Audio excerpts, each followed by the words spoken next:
Hello, everyone, and welcome to a very special episode of Sold with Updike Pugh. I'm Jeff Updike. I'm Weston Pugh, and this is number 100. Can you believe it, guys? We have been doing this, I don't even know when we started. You told me this morning. It was August 16th of 2018 was our first show. 2018. Well, we've got a great episode today planned because it is our 100th. We've got two wonderful homes. One is going to be in Perry Heights, and the other one is going to be in Richland. And in the second half, we've got a real something special planned. Yeah, absolutely. So you'll want to stay tuned. So what did you do last weekend? I gathered with the family, and we did PK and had a great time. Possum Kingdom? Possum Kingdom. I apologize for the abbreviations. Yes, and it's so interesting. We were kind of talking, my sister and I, this morning, and it's so different because now the kids range from 18 to 14, and their involvement, whether it's dinner, putting up the boat, or just being self-contained, is so much different. A lot more time for us to hang out, and so we caught up and had a great time. That's great. It was a good time. It was very interesting because the boats have changed so dramatically out there. They're all about the surf boats now, and so they create enormous waves, and it kind of creates chaos in some of our more relaxing afternoons, but still a great time. What'd you do? I spent a lot of time in the pool, in a couple of different pools this weekend.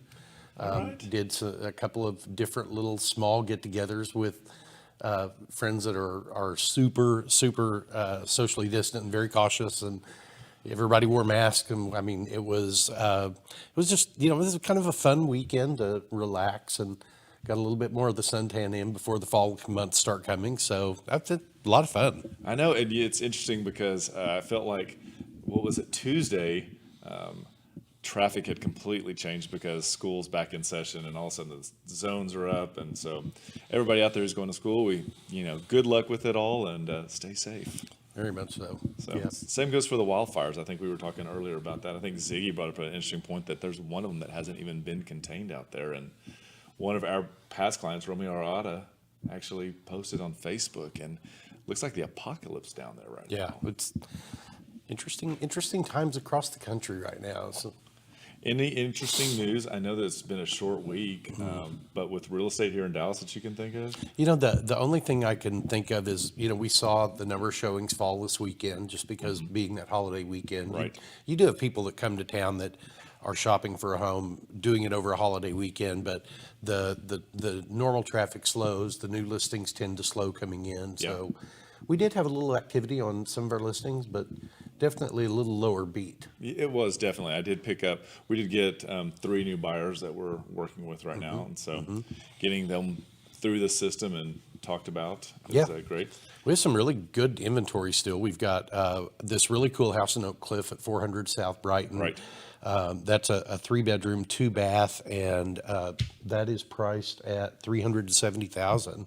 And just a really great deal on a 100-year-old home that's had foundation work, had air conditioning work. It's really had quite a bit done. We've got one at the Terrace, which is over there in Victory Park. If you haven't been down there, there's so much new restaurants and things to do. It's a great 2-bedroom that actually has a little study as well. It has its own private balcony. I believe 2-car garage, and that one is priced at $364,500. So again, great value over there as well. 2722 Ninth Street. It's a great Oak Lawn condominium that's a 2-bedroom. Really could be a 3-bedroom very easily. 2.5 baths, 2 assigned gated parking spaces, and that one's priced at $239,000. Right. And that's another great deal. And if you're familiar with Merriman Park, I believe on our YouTube channel we did a Merriman Park update of the entire area and neighborhood. this spring, and we've got one over there on Wakefield that is an amazing house. It's going to need a little bit of elbow grease, not a ton, but at the end of the day, the price point at 400 is even if you put 100,000 into it, you'd be right on target for that neighborhood. Absolutely, and that house was when these people bought it about 5 years ago. It had been fully renovated. Yeah, and so they're like most of the windows had been redone. I know the kitchen had been totally redone. The master bath had a cosmetic updating done to it, so it would be one that somebody could do a little bit of work. I mean, they could live in it if they wanted to, but if you didn't want to, you could have a thing really knocked out and done really nicely in about a month. and there's some elements to that house that we were talking about in last week's episode about how to get more bang for your buck into your house. And that house actually has an enormous side yard that could easily be pulled with the fence, bringing it forward just to give you a little more space. And one of the things that always make a house wonderful are the live oaks, and this one definitely has, I believe, at least 2 large ones in the front. There may be a third on that side yard. I can't quite remember off the top of my head. So what we're going to do now is we're going to jump into the homes that we've got on the market. Kick us off. Okay. First one we're going to talk about is 6655 Orangewood, and this is a really nice 4-bedroom, 2.5 bath home, and it's in the city of Dallas, but it's in the Richardson School District. It's about 2.5 blocks from the elementary school, and it is just right off of south of Arapahoe to the east side of Preston Road. Super convenient neighborhood. You can be really almost anywhere from this house, whether it's Love Field, DFW Airport, downtown, within 20 or 25 minutes. Absolutely. And if you like a neighborhood that has a really strong walkability, this is a really great neighborhood. Morning walks, evening walks. One of the benefits to this neighborhood is that it has its own trail there on the to the west of it. And it actually also has a little playground. So it's a really convenient place. It's a really great way to meet your neighbors and create that community that you're looking for. So Orangewood is 6655 Orangewood Drive, and that is priced at $465. And here you can see we did a little bit of drone footage just to kind of help everybody understand. This home has really great landscaping, large trees, and symmetrical. One of the things that we like about this one is it has this double front door. If you've never had a double front door, it's one of the great things, and opens up into this really nice, clearly defined entry that has, again, the brick from the outside has been brought to the inside. And the dining room in this is really in the right place to be a formal dining room. You've got a little bit of privacy there, separated from the kitchen. If you're one of those people that when you entertain, you really want to have a little bit of a surprise type of environment, this is a really good way to do it. The walls in this home have all been painted very nicely. You've got the big vaulted ceilings in the living room. This room does have wood floors in it, and the really big windows that open up back to the back porch, along with the wood burning fireplace with the gas starter. Yes, and like Jess said, this is one point of access that you get to the backyard. There are 2 others. One will be in the kitchen living room area, and then the third is going to be in the master room. And many times people always wonder what the kitchen's going to be like because it basically is the heart of the home. And this is a really large kitchen, has great countertop space. The windows in this one allow a lot of natural light, but at the same time, you're getting the privacy that you need. And whether you're sitting at the table there that you can see on the left-hand side or at the bar top, there is plenty of seating for everyone. Here in this image right here, you can see those 2 doors, and that actually leads to a private office. And so we're talking about 4 bedrooms, but we're also talking about an office. And this is the small, kind of the intimate TV room that's just there at the end of the kitchen. And here's the office that Weston was talking about, which is really a good-sized room. You do not feel crowded or crunched in there whatsoever.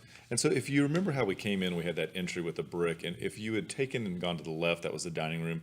To the right takes you down a hall, and we're going to have bedrooms on this end. And this is the first one, and then here you move into the bathroom that they share, and they've done a really great job of bringing in the rich earth tones and giving this room and bathroom the space that it needs. And this is one of the other ancillary bedrooms in it that is still a really good size. That's a queen size bed. Really just lots of room and lots of flexibility. This is another room that they use as an office, and then you also have room for the Peloton in it. So they're all very, very generous sized rooms. Now, the way that it lays out is would come back towards the entry and go down a second hall. And the second hall would lead you to a really large master bedroom. And this master bedroom is more of a rectangle. So because of that rectangular configuration, you're able to push the bed actually towards the back of the room, and then you have extra space at the front.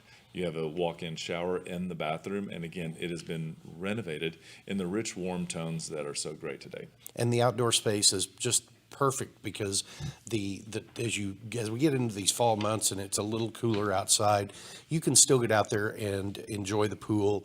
I know I've got in mine last weekend, and while it's a little cooler, it's still really great. And one of the things I want to point out is that this is not all pool in the backyard. One of the great things about the open house that we had, and we had such good traffic, is that everyone commented that they appreciated that there is this extra side yard. You can see it very clearly here. Great fence and privacy as well. Not a lot of large houses around you. So 6655 Orangewood Drive is a 3-bedroom, 2.5 bath, 2-car garage home built in 1970, little under 2,500 square feet, and it's priced at $465,000, which is about $186 a square foot. So what we're going to do now after we answer that quick phone call, just kidding. Hello. We're going to zip over into Perry Heights. And Perry Heights is one of those neighborhoods that's inside of Dallas. It's Perry Heights and Oaklawn Heights. Those are the two little big neighborhoods in the area.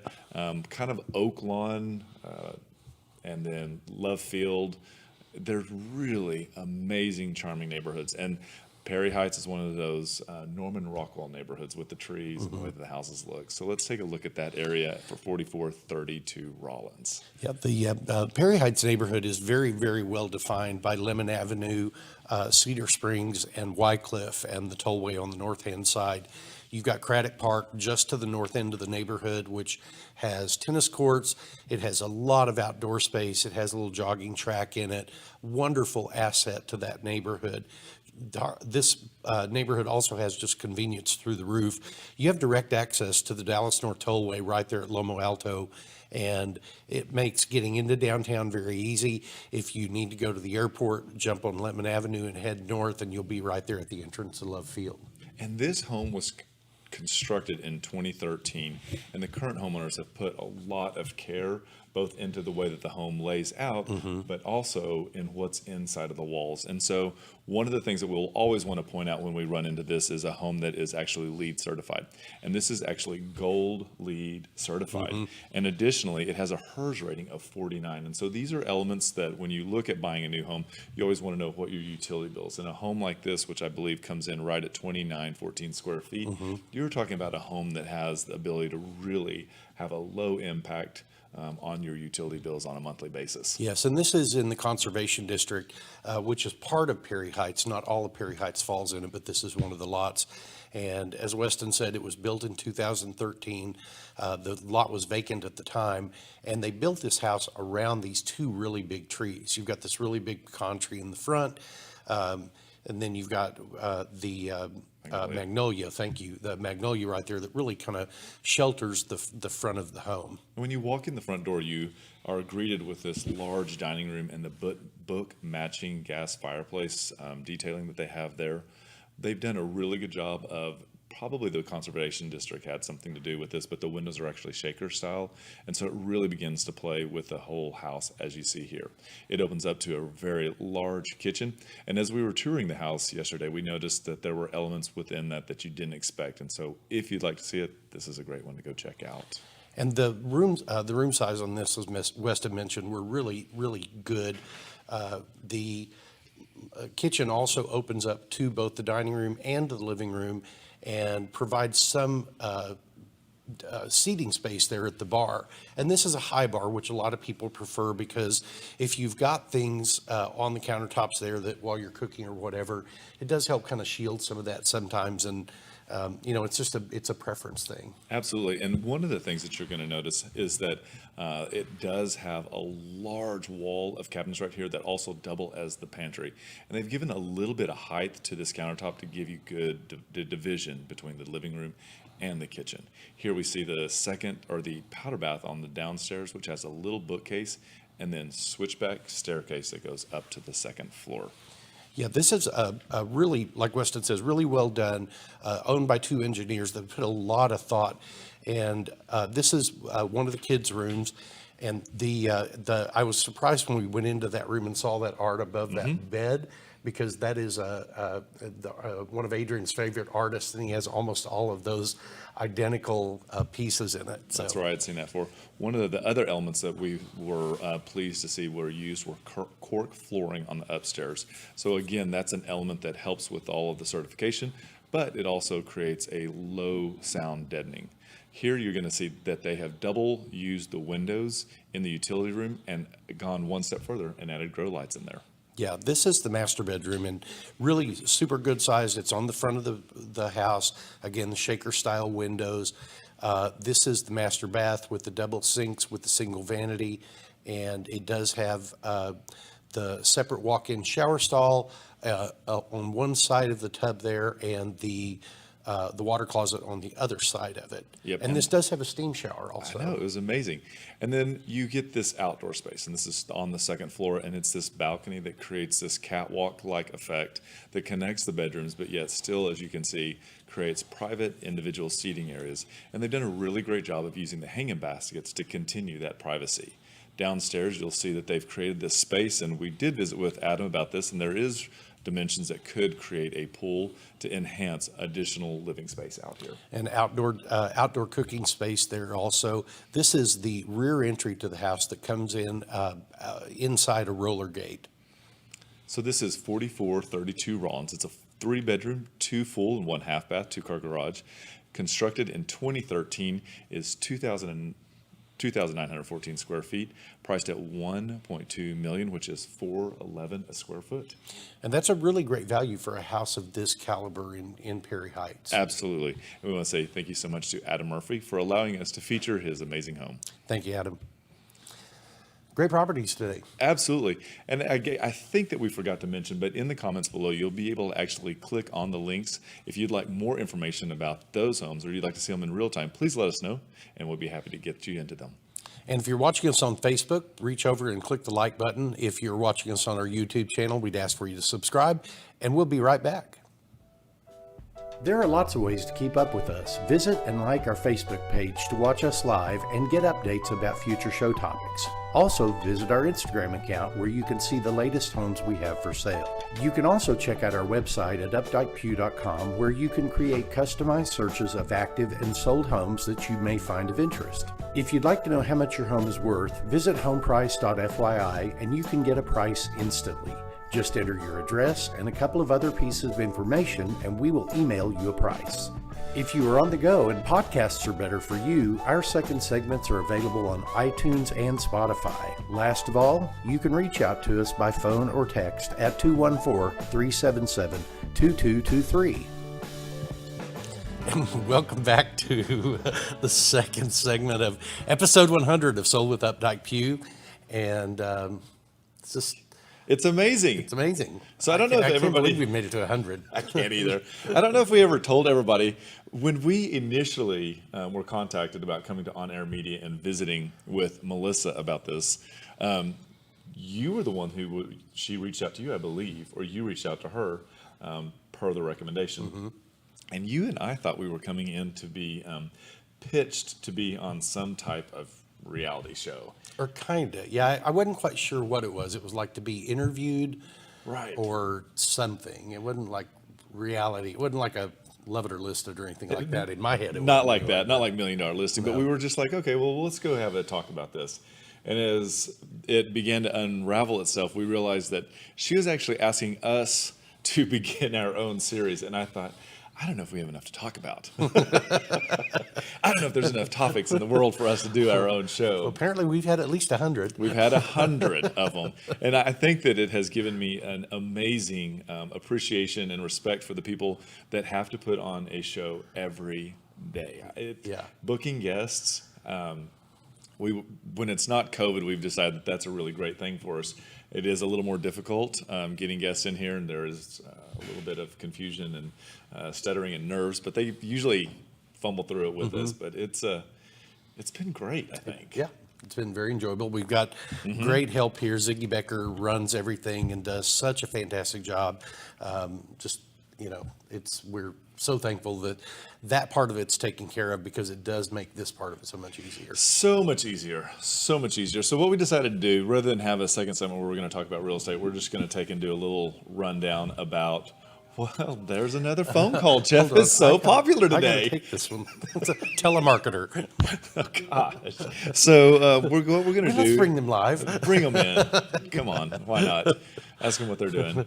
We're just going to ask each other questions and see if we get these questions right about the history of the show. And it's not going to go on forever. So I got 3 and he's got 3. And so I've got 2.5. So you got 2.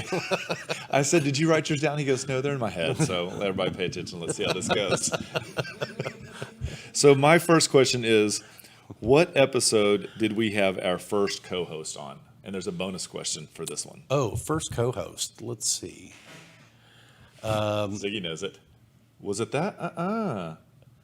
First episode we had our first co-host on. It had to be, I'm going to say it was Jeremy. Nope. Oh, it wasn't? First co-host was episode 2. That's right. That's right. We had signed up for this, and Jeff goes, by the way, I've got a vacation, so right. you got this. And That's right, I went to Scandinavia. Oh, you sure did go to Scandinavia, didn't you? Had a great time. And I was sweating buckets, and Ziggy helped me locate the second the co-host for us. Do you remember her name? Was that the plant person? Nope. It is Alyssa Wolf. Oh, that's right. She was like the millennial. What was her talk show, Ziggy? It was the Millennial Monologue. Millennial Monologue, yeah. And then the week after that, Jeff co-hosted on their show. That's right. And then turned around and I brought the other co-host on Millennial, and I was on her show for some reason. I don't know. Anyway, we've been on a lot of that co-hosting. So do you want me to ask my next question, or would you like to go ahead and ask one of me? Do you know which episode number your hair was the longest? Oh my gosh, really? That has to be like in the probably like 85, right? 86. 80? Ooh, I was so close. Yeah, I had some COVID hair. I wish we had brought up an 80. Hey, Zach, can you find a picture of 86 and throw it on there? You know, when I finally got that haircut, I had them cut 6 inches off this head. I was like, bad go. Yeah. That's a lot. Okay, here's my next question. What is the name of the guest that has been on the show the most number of times? It's got to be Jeremy. Ding, ding, ding, ding. Got to be. Yep. Yeah. Yep. Okay, what's your next one? So this is not really a trivia question. Like you got to know the answer. It's more of a, so what do you think? Okay. So who was the favorite guest that you've ever had on the show? And I don't mean like, who is your favorite person to interview on the show? Ziggy, if you can zoom in. I don't think you can. That is exactly my question right here for you. My third question was, who is my favorite guest? Oh, really? That is the craziest thing. How Yes. funny. How funny. So I'll ask you the same question, but my favorite guest was Maria with the chicken coops. Mm-hmm. I just thought it was the most interesting thing. Her story, I thought, was also had a lot, and I don't know that we were able to bring that all the way forward, but she was such a sweet soul, and her husband had just started this concept where they had built a chicken coop, and they must have lived on a farm to Market Road in Denton, and they had just taken it and put it in the front yard with a sign on that said for sale, and that's how they started. And she always said, I always know one day I was going to be on TV. And we laughed. We said, okay, I guess we're your TV. So who was your favorite guest? Let's see. So I think my favorite guest was probably the time that we had Ray Smith on. Oh yeah. And it was because it was so funny to have somebody else's perspective that is totally out of the real estate business to come in and just kind of share what their thoughts about everything were. That's right, because we actually toured with him, you and I. Yeah. And I was like, okay, dude, you really got to like look at stuff and pay attention. You may want to make some notes because that camera gets going and he runs that loop, you better be on. And he was great at it. He really was. He picks up like more detail, I think, than others did based on what we saw, how he walked through houses. Yeah. He absorbed a lot more than I thought he did. So Ray, if you're listening, we would like to retain you as our permanent substitute co-host. Okay, thank you. He would enjoy that. It was so much fun. So what did we put together for everybody? Well, okay, so Can I ask a trivia question? Absolutely. Oh, Ziggy! I have. So, who has missed the most episodes between the two of us, in general? who has missed the most? Mm-hmm. I would bet that's me. Actually, I believe it is me. Oh, it is you! That is so true. That is true. That's true. We are a three-man team in here. That's totally true. That is the truth. But you always bring in good substitutes, so we never worry about it, Zig.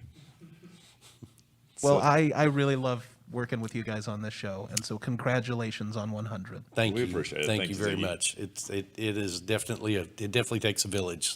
It does. So one of the things that we ask Zach Brumfield put together, Zach does all of our digital marketing and does such a great job. Yep. So I'm going to tell a little bit of a story about Zach to kind of show you the type of person that he is, because when Cecilia left, we needed someone right away. We had some really important things that were going on, and just we needed somebody to start almost instantly. And we put a ad out on Indeed. I think we had 100 people reply to that. We had 7 phone interviews. One of the phone interviews was Zach, and we wanted to out of that 100 get 3 people to come in and do face-to-face interviews. And I don't know what your perception was. I think we had the same perception, but I didn't, based on the phone interview, I didn't think that Zach was the kind of one of the top 3, going to be in the top 2 of the 3 interviews. Because he's soft-spoken. He's very soft-spoken. And phone interviews are tougher. Yes. But Zach walked in the door, and Zach said, I've watched almost every one of your shows, and I've got 5 things to tell you that I think you do well, and I've got 5 things to tell you that I think you can improve on. And it was just one of those moments where, it was kind of like making the decision to come here and do this. Exactly. You just knew. Yeah, we just knew. And so, anyway, we brought him in we spent an hour and a half with him, I think, in that interview, which is really a long time. So much time we spent with him that the next interview was sitting waiting for us to get out. And we asked him to come back in the next day and just do a little bit of skills assessment. And man, the guy's what he doesn't know, he figures out so quickly. So Zach, thank you. You do an amazing job for us. Thank you, buddy. We appreciate all of your hard work. So one of the things that we asked Zach to do is put together just a real quick montage of some of the scenes and some of the guests that we've had during our first 100 episodes. And so we would like for you to take a look at this now.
Hi, everybody. Welcome to episode 42 of Sold with Updike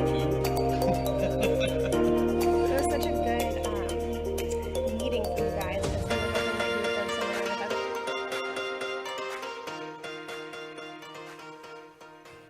And thank you very much for joining us today for our 100th episode. We really do appreciate your time. And remember, we want to be your realtors for life.